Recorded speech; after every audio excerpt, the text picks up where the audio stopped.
Kau berfirman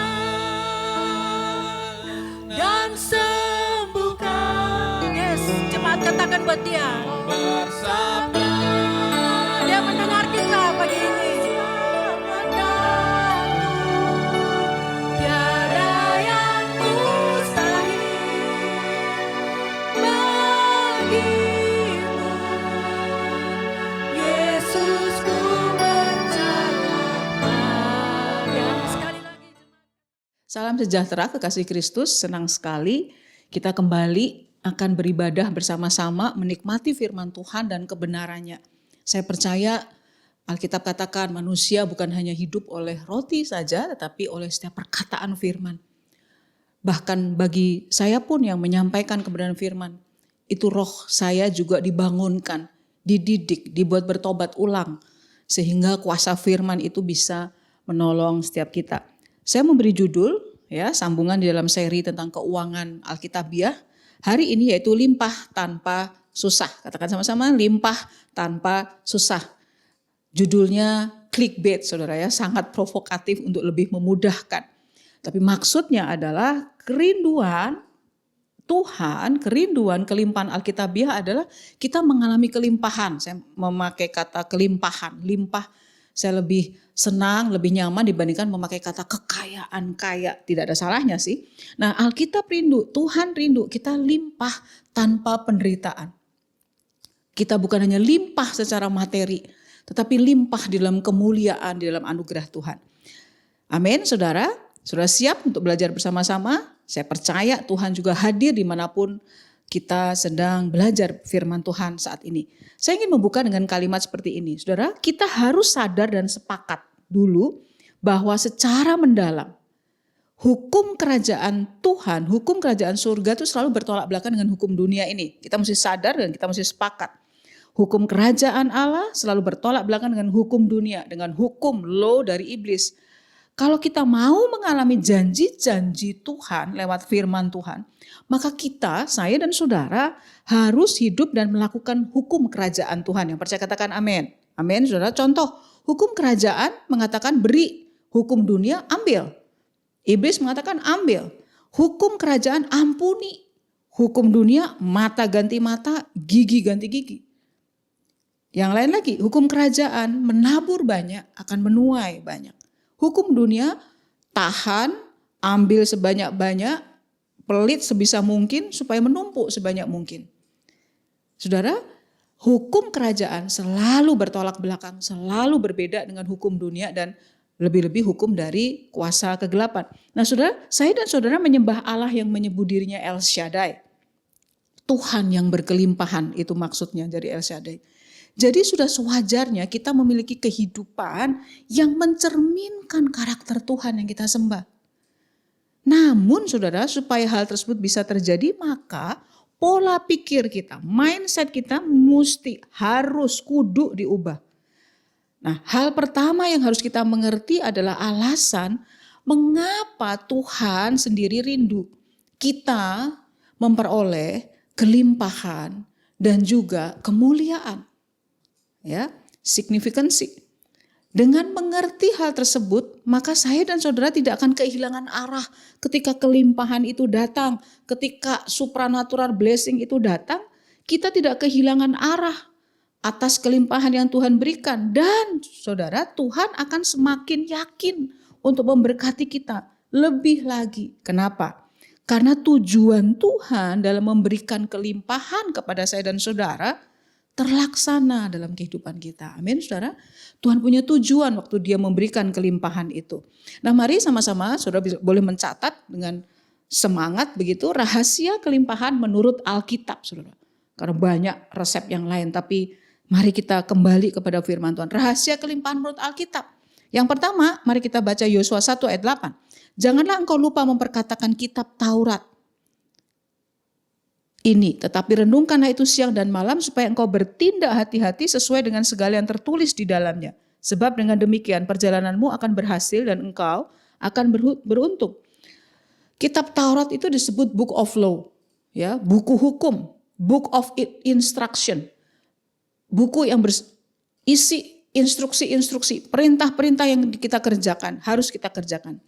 Dalam terjemahan yang lain, saudara, perjalananmu akan berhasil dan kau akan beruntung, itu dipakai kata limpah, makmur, dan sukses yang baik, keberhasilan yang benar. Prosperous and good success. Ya. Jadi ada keberhasilan yang tidak benar. Alkitab mau kita mengalami kemakmuran, kelimpahan, tetapi juga keberhasilan di dalam kemuliaan Tuhan.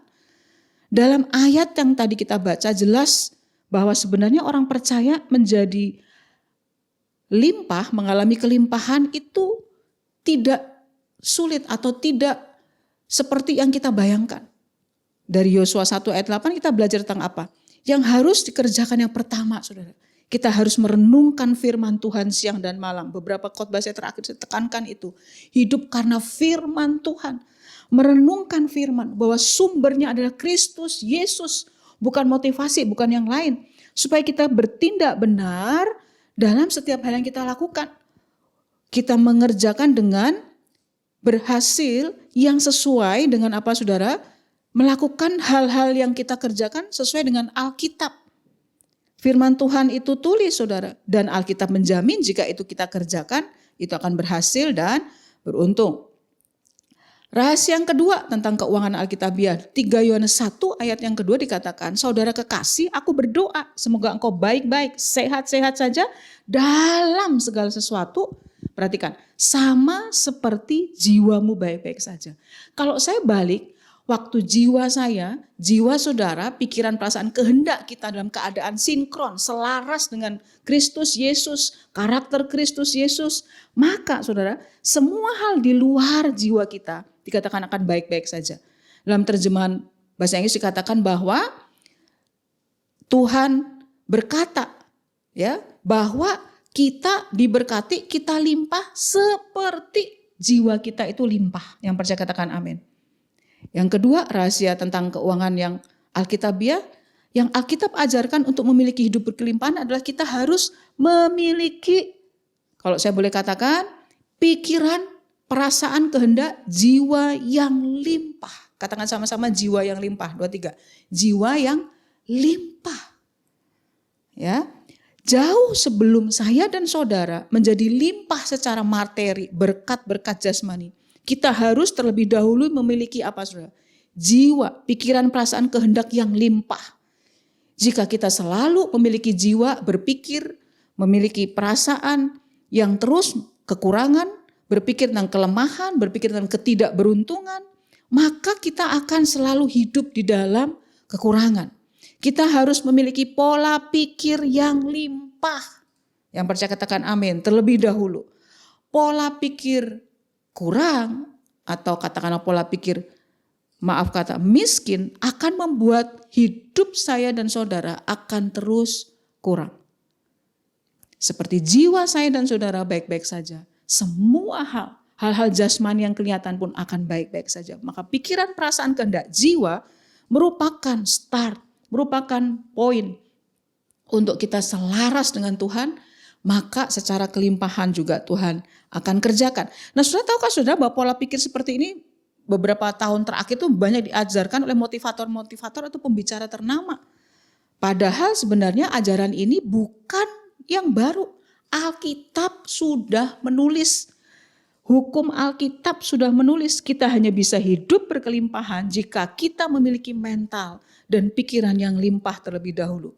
Sebelum kita menjadi limpah, sebelum kita menjadi kaya, pikiran dan jiwa kita harus menjadi kaya terlebih dahulu. Saat ini, kalau engkau belum di dalam Kristus Yesus, maka kunci awal pertobatan, hidup lahir baru, menerima Yesus Kristus, itu merupakan pemicu, itu merupakan kunci. Jiwa, pikiran, perasaan kita dipulihkan karena rohnya pulih, jiwanya pulih. Maka tubuh jasmani dan hal-hal yang ada di luar kita, Tuhan akan pulihkan. Yang percaya katakan amin. Hal yang ketiga, rahasia keuangan, kelimpahan, limpah tanpa susah.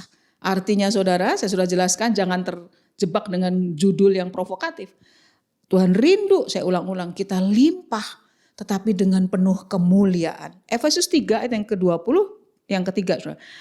Ya, bagi Dialah yang dapat melakukan jauh lebih banyak daripada yang kita doakan atau pikirkan, seperti yang ternyata dari kuasa yang bekerja di dalam kita. Saya ulang lagi, kuasa Kristus Yesus yang menjadi sumber bekerja di dalam kita, maka akan terjadi apa? Bagi Kristus lah yang dapat melakukan jauh lebih banyak daripada yang kita doakan atau pikirkan. Terjemahan bahasa Inggris mengatakan, now to him who is able to immeasurably. Bagi dia yang sanggup mengerjakan di luar ukuran normal. Ya. Seperti apa?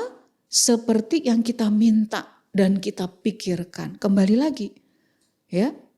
Tuhan mengatakan jika kita bisa berpikir, jika kita bisa berimajinasi, kita bisa membayangkan, kita menetapkan pikiran dan hati kita, jiwa kita.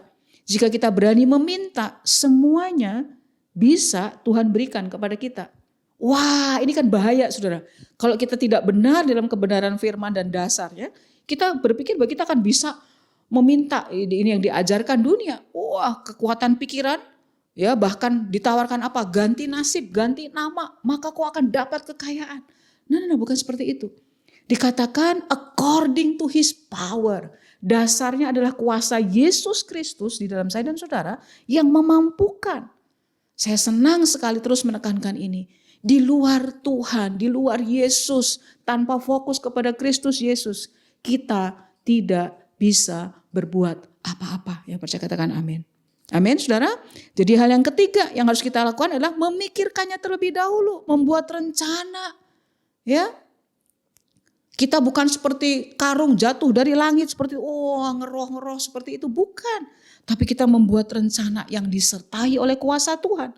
Tuhan ingin kita mengimajinasikannya, kita berpikir bersama Tuhan terlebih dahulu. Saudara, saya mau bersaksi, saya mau katakan seperti ini. GBI Arauna, gereja di Arauna dimulai oleh sekumpulan orang yang biasa-biasa dari rumah yang begitu kecil dengan orang-orang yang biasa-biasa saja. Bahkan mengalami secara jujur pasang surut.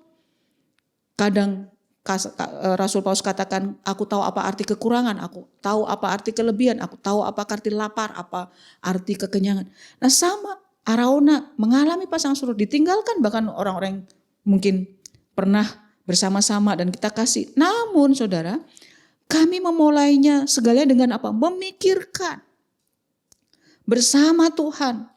Suatu saat nanti Arauna akan menjadi jemaat dan pelayanannya begitu kuat supaya bisa menjadi berkat, menjadi pengaruh, akan memiliki gedung yang bukan dipakai untuk mewah-mewah, tapi tempat menjadi home base, pusat kegiatan untuk orang-orang diutus mengerjakan amat agung. Menjadi komunitas di dalam Kristus yang kuat dan berpengaruh, jadi berkat. Dan Tuhan sampai hari ini terus mengerjakan apa yang saya dan saudara pikirkan dan serahkan rencana itu kepada Tuhan. Yang percaya katakan amin. Nah saudara, jika kita memiliki pemikiran yang benar, pola pikir yang benar, maka Tuhan akan membukakan kesempatan. Perhatikan ini, pola pikir benar, Tuhan akan membuka kesempatan. Karena yang Tuhan cari adalah orang yang memiliki pikiran dan hati yang benar. Ini yang membedakan orang yang mengalami kelimpahan secara alkitabiah dengan orang yang kelimpahan tetapi kekuatannya dunia, saudara. Tuhan bisa memberikan kepada kita lebih besar dari yang kita bayangkan. Namun kita harus memulai dengan membayangkan, memikirkannya terlebih dahulu. Bahwa Tuhan sanggup mengerjakan lebih banyak, lebih besar, lebih limpah dari apa yang saya dan saudara minta dan pikirkan. Apa yang kau pikirkan hari ini? Kekalahan, kehancuran, sakit hati, kemarahan. Kenapa ada orang-orang yang hidupnya gak berkembang? Karena dimulai dari pikiran yang tidak diserahkan untuk Kristus Yesus kuasai. Yang percaya katakan amin. Nah saudara, makmur dan berhasil ini memiliki definisi yang berbeda. Prosperous and good success itu beda. Makmur itu memiliki definisi kelimpahan materi dan keuangan. Ya. Sementara sukses, berhasil itu memiliki definisi kelimpahan kekayaan tetapi disertai oleh kehormatan dan pengaruh. Saya ulang ya. Jadi kalau makmur saja itu hanya fokusnya kepada materi. Kekayaan materi. That's it. Itu saja. Maka tidak heran ada orang punya kekayaan, kelimpahan materi, tapi dikuasai oleh ketakutan, dikuasai oleh depresi, ketamakan, rakus, mau lagi, hubungan yang terganggu, ya. Bisa punya pekerjaan kantor yang hebat, tapi kalau lagi marah, sampai staf karyawannya bisa stres dan mengalami hal-hal yang tidak baik. Itu bukan limpah yang menurut Alkitab, saudara. Nah, Alkitab rindu kita mengalami good success, keberhasilan yang sesungguhnya. Jadi definisinya adalah kelimpahan secara materi, tetapi Tuhan sertakanlah yang namanya kehormatan, kemuliaan dan pengaruh. Yang percaya katakan amin. Ya, orang Kristen seharusnya, saudara, saya dan saudara harus menjadi orang yang kaya. Namun bukan orang yang kaya yang memperoleh kekayaannya dengan cara yang tidak benar. Amin, saudara. Saya berdoa supaya Tuhan menolong kita. Saat ini dimanapun kau sedang ada. Mungkin kau sedang ada dalam masalah keuangan dengan pihak-pihak berwenang. Pegang ini. Jangan izinkan hal-hal kotor merusak keberhasilan yang signifikan. Kemuliaan yang Tuhan berikan. Orang Kristen yang kaya harus menjadi righteously rich. Saya suka katakan ini ulang-ulang. Ya, orang kaya yang benar. Orang kaya yang lurus, limpah, tanpa susah. Orang yang menggunakan cara-cara yang benar dan sesuai dengan ajaran firman Tuhan. Sulit, memang tidak mudah, tapi bisa dikerjakan. Tuhan akan memberi hikmat. Orang kaya yang benar adalah orang yang memperoleh kekayaan dengan cara yang bersih. Dengan menggunakan kekayaannya dengan benar. Bukan hanya memperolehnya benar, menggunakannya juga benar. Yang percaya katakan amin. Orang yang seperti itu akan bukan hanya limpah oleh kekayaan, limpah materi, tetapi akan dihormati dan memiliki pengaruh di masyarakat. Yang percaya katakan amin. Saya berdoa supaya itu terjadi. Sebagai contoh saudara, kalau kita berbisnis, kita bekerja, kita fokus memikirkan bukan keuntungan diri sendiri dulu, memikirkan keuntungan konsumen kita dahulu. Selanjutnya keuntungan pasti akan datang kepada kita. Saya ulang, keuntungan pasti akan datang kepada kita. Fokusnya kepada konsumen dulu. Kita memberi yang terbaik. Berdiri di pihak konsumen. Amin, saudara. Nah sama. Saudara, hamba Tuhan. Saya berkata memberi kekuatan. Engkau pelayan Tuhan sepenuh waktu. Engkau hamba Tuhan, pelayan Tuhan. Sama. Yang harus kita kerjakan dalam pelayanan pekerjaan Tuhan. Memikirkan kepentingan Tuhan. Memikirkan kepentingan jemaat Tuhan. Maka yang lain akan ditambahkan. Yang percaya katakan amin. Para pelayan Tuhan, para hamba Tuhan. Fokus kita harus kepentingan Tuhan, Tuhan kita. Dan juga domba-domba yang dikasihnya. Yang lain Tuhan akan kerjakan dengan cara yang ajaib.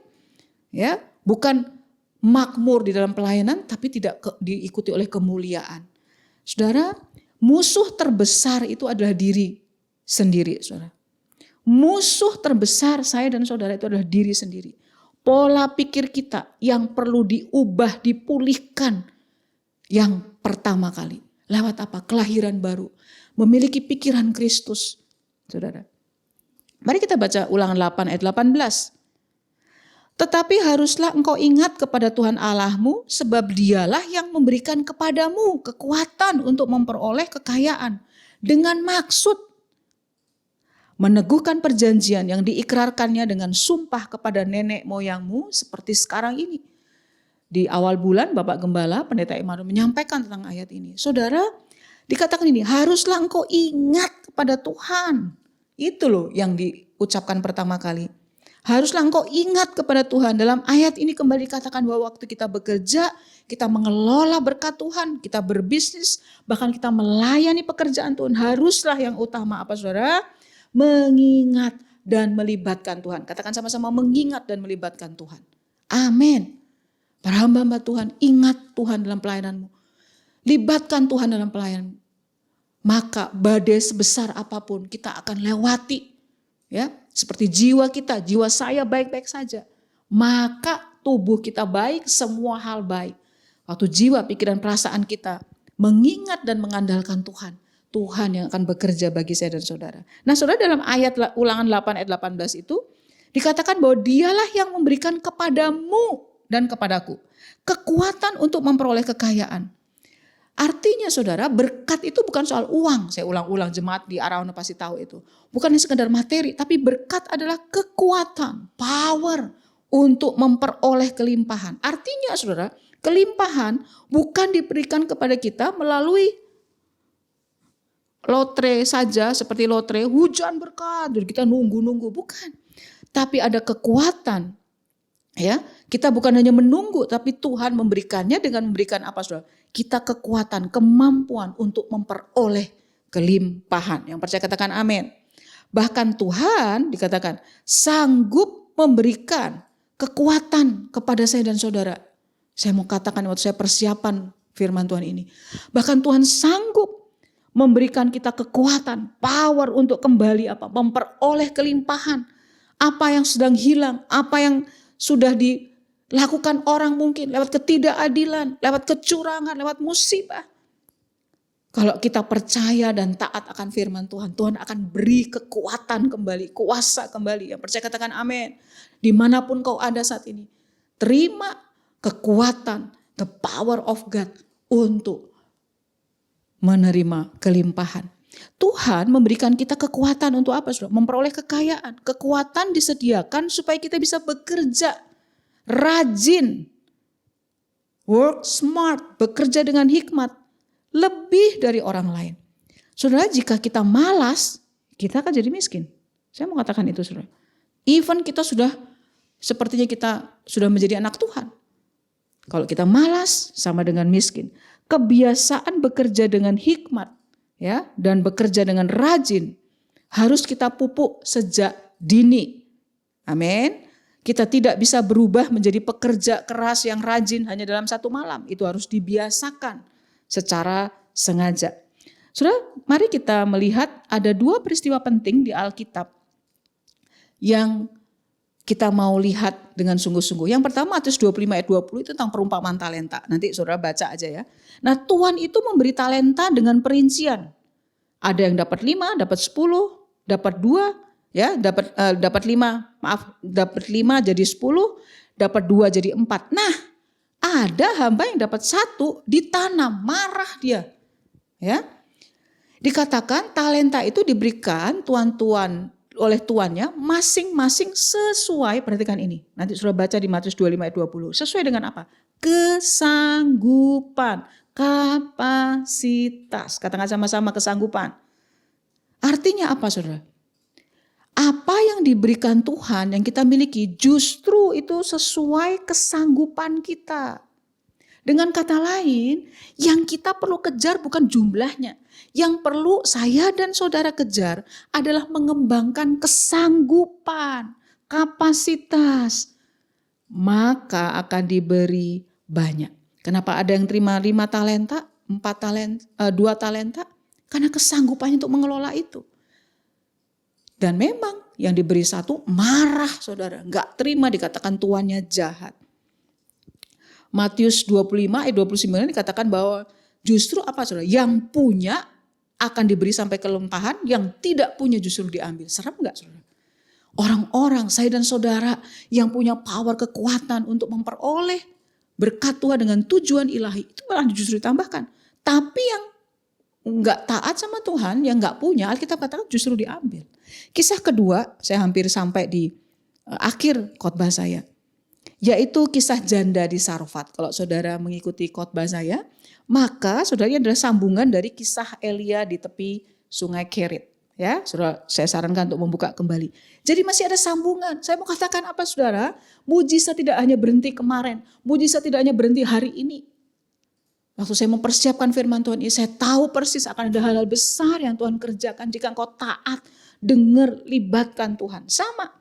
Kisah yang kedua, janda di Sarfat. 1 Raja 17 ayat yang ke-7. Tetapi sesudah beberapa waktu sungai itu menjadi kering. Saudara terima mujizat. Setelah terima mujizat kok malah susah. Ini terjadi. Ternyata janji Tuhan waktu ada di situ dipelihara, sungainya memang kering. Karena memang gak hujan kan saudara. Maka datanglah firman Tuhan kepada Elia. Bersiaplah pergi ke Sarfat yang termasuk wilayah Sidon. Diam di sana. Ketahui aku telah memerintahkan seorang janda untuk memberi engkau makan. Jadi kisahnya dia ada di Sidon. Sidon tetap adalah daerah asal dari Isabel. Ratu Isabel yang menjadi musuh. Bayangkan, saya sudah katakan di khotbah yang lalu, Elisa itu adalah musuh negara, musuh politik, bahaya saudara. Justru saudara di kondisi yang sulit dan terjepit, bukan hanya dipelihara oleh burung gagak. Waktu kering Tuhan perintahkan dia ke janda Sarfat. Nah, kisahnya seperti ini saudara. Ayat yang ke-10 dari 1 Raja-Raja 17. Sesudah itu ia bersiap lalu pergi ke Sarfat. Setelah ia sampai ke pintu gerbang kota, tampil di sana seorang janda sedang mengumpulkan kayu api. Ia berseru kepada perempuan itu, katanya, coba ambil bagiku sedikit air dalam kendi supaya aku minum. Ayat 11, ketika perempuan itu pergi mengambilnya, ia berseru lagi, teriak nih Elia. Ini hamba Tuhan kayaknya gak sopan kalau zaman sekarang ini bisa dianggap hamba Tuhan sesat seperti itu. Coba ambil juga bagiku sepotong roti. Elisa ditulis teriak saudara, berseru. Ya, menyuruh janda yang dia tidak kenal loh saudara. Wow, udah kayak gitu disuruh bolak balik. Ambilin minum, ambilin makan. Seperti itu. Ayat yang ke-12 adalah respon dari janda di Sarfat. Perempuan itu menjawab, demi Tuhan Allahmu yang hidup, sesungguhnya tidak ada roti padaku sedikit pun. Loh, kecuali segenggam tepung dalam tempayan dan sedikit minyak. Sudah tahu kisah ini, ya? Aku akan mengolahnya, janda ini akan mengolah yang cuman buli-buli sedikit dengan tepung sedikit. Sudah tahu kisah itu. Dan habis itu dia mati, itu dia katakan. Kok Tuhan mengarahkan saya dan saudara? Wow, saudara, saya sangat terharu dengan kisah ini. Tuhan mengarahkan Elia untuk ditolong oleh orang yang berkekurangan. Saudara, di tangan Tuhan, apa yang kecil akan menjadi besar karena Tuhan yang menuntun Elia. Apa yang kau sedang hadapi? Arauna, apa yang sedang kau hadapi? Hamba-hamba Tuhan, pelayan Tuhan, para pebisnis, apa yang kau sedang hadapi? Aduh, gak ada fasilitas. Aduh, gak mungkin. Aku sudah kehilangan ini, A, B, C, D, E. No. Waktu engkau dituntun Tuhan, engkau akan bertemu dengan janda Sarfat yang mungkin seperti ini. Hah? Gimana mau nolong? Dia aja juga gak bisa, dia juga kurang. Tapi Elia berkata di ayat yang ke-13, jangan takut, pulang buat seperti yang kau katakan, tapi buatlah lebih dahulu bagiku sepotong roti bundar. Daripada dan bawalah kepadaku, kemudian barulah kau buat bagimu dan bagi anakmu. Saudara, ini benar-benar kalau saya boleh pakai kata ini pendeta gak tahu diri benar. Hamba Tuhannya gak tahu diri. Udah tahu nih orang kekurangan, disuruh kerjakan dulu yang terbaik, tapi bukan untuk dirinya, untuk si hamba Tuhan ini. Yang saya takjub. Sampai pada titik sebelum kita mengakhiri ibadah kita, yang saya takjub. Janda ini taat. Ini merupakan gambaran apa? Perlambang untuk kita punya sikap hati mendahulukan milik Tuhan. Apa yang harus menjadi bagian Tuhan. Bahkan di tengah kondisi yang sulit. Janda ini menggambarkan rasa hormat dan sukacita saat harus memberi, harus bekerja. Saudara, hamba Tuhan, Elia atau hamba-hamba Tuhan itu adalah pelayan umat. Kami yang sepenuh waktu yang melayani Tuhan, kami enggak memiliki uang. Tetapi saya catat di catatan saya saudara. Ada urapan di dalam kehidupan seorang hamba Tuhan yang sungguh-sungguh takut akan Tuhan. Katakan amin. Mungkin hamba Tuhan yang melayani engkau sederhana. Tidak punya kemampuan bahkan keuangan. Tapi ada urapan. Elia mengatakan itu kepada janda itu. Dan sudah tahu apa yang terjadi berikutnya? Di ayat 15 dikatakan perempuan itu berbuat persis seperti yang dikatakan Elia. Dia memberi yang terbaik dari apa yang dia punya. Janda ini saya pakai istilah memberi pemberian yang gak biasa. Menabur yang gak biasa. Bekerja yang gak biasa. Percaya yang gak biasa. Saudara, saya mau katakan dan Tuhan membuat mujizat itu. Saya mau katakan para wanita secara khusus ya keluar dari bahan ini. Punya peranan untuk hati yang radikal bagi suami dan keluarganya. Wanita punya peranan penting. Engkau sedang lemah, engkau sedang penuh kekurangan. Jangan takut. Belajar dari janda di Sarfat. Saya adalah bukti hidup. Menjadi seorang anak, wanita, seorang remaja yang biasa yang gak punya. Tapi Tuhan sanggup melipat gandakan itu. Dan kita tahu kisahnya. Itu gak habis, itu gak habis, itu gak habis. Dan bahkan berkelimpahan. Saudara, saya mau katakan ketaatan adalah pintu mujizat ilahi. Kuasa pelipat gandaan masih terjadi sampai hari ini. Saat ini apa yang ada di tanganmu? Apa yang di tanganku? Apa yang ada di tangan keluargamu? Engkau suami istri mungkin dengan anak saat ini. Mari bersama-sama, apa yang ada di tanganmu? Cuman segenggam tepung dengan sebuli kecil minyak, serahkan itu kepada Tuhan. Izinkan engkau dituntun oleh hamba Tuhan, orang-orang yang mengasihi hidupmu, yang cinta Tuhan. Dan izinkan yang nomor satu, saudara, engkau merenungkan firman, meditate the word, ya, merenungkan firman dan melakukan. Itu yang menjadi kunci. Ketaatan adalah pintu mujizat ilahi. Mari kita tundukkan kepala. Bapa di surga, Bapa sudah selesai berbicara. Kata-kataku tidak akan punya kuasa apapun karena aku tidak punya kuasa. Tapi sepatah kata firman yang kami kerjakan dengan taat itu akan menjadi kuasa. Kami tahu ada prinsip-prinsip yang harus kami kerjakan. Biar engkau bekerja saat ini. Hamba-Mu terbatas untuk mengetahui, tapi dimanapun anak-anak-Mu berada saat ini, mereka yang sedang dengan air mata, mereka yang sedang ada kesulitan, ada kebutuhan, ada keterbatasan. Tuhan, Elia mendapat pertolongan justru dari seorang janda yang penuh kekurangan. Apa saja yang ada di tangan kami dan kami serahkan kepada Tuhan. Hukum pelipat ganda itu masih bekerja sampai hari ini. Hamba mau mengangkat tangan, melepaskan Tuhan.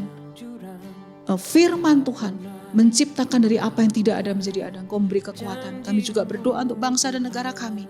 Engkau melindungi kami Tuhan. Melindungi bangsa kami di masa-masa krisis, masa-masa yang tidak mudah secara dunia. Indonesia tetap bangsa yang raya. Sehingga kami menjadi bangsa yang takut Tuhan. Berkati juga GBI Arauna. Mulai dari Bapak Gembala sampai seluruh jajaran pelayan Tuhan. Kami melayani mengasihi Tuhan. Dan kami percaya Tuhan, Engkau yang sanggup melimpahkan. Engkau yang sanggup Tuhan mengerjakan jauh lebih banyak dari apa yang bisa kami minta dan kami pikirkan. Engkau yang akan menyediakan yang terbaik. Apa yang hilang Engkau kembalikan dengan lipat ganda. Bahkan kami berdoa untuk gedung tempat kami ibadah sehingga tidak pindah-pindah. Engkau yang akan mencukupkan, Engkau yang akan memberkati. Terima kasih Tuhan. Kekasih Tuhan, mari angkat kedua belah tanganmu dan terima berkat. Kiranya berkat dari Allah Bapa tercurah, penyertaan dari Yesus Kristus dan penghiburan Roh Kudus turun mulai dari hari ini sampai Maranatha, Kristus Yesus datang kedua kalinya. Diberkati untuk menjadi berkat. Love God, love people. Di dalam nama Tuhan Yesus Kristus yang percaya katakan amin. Tuhan memberkati. Yesus, ku percaya.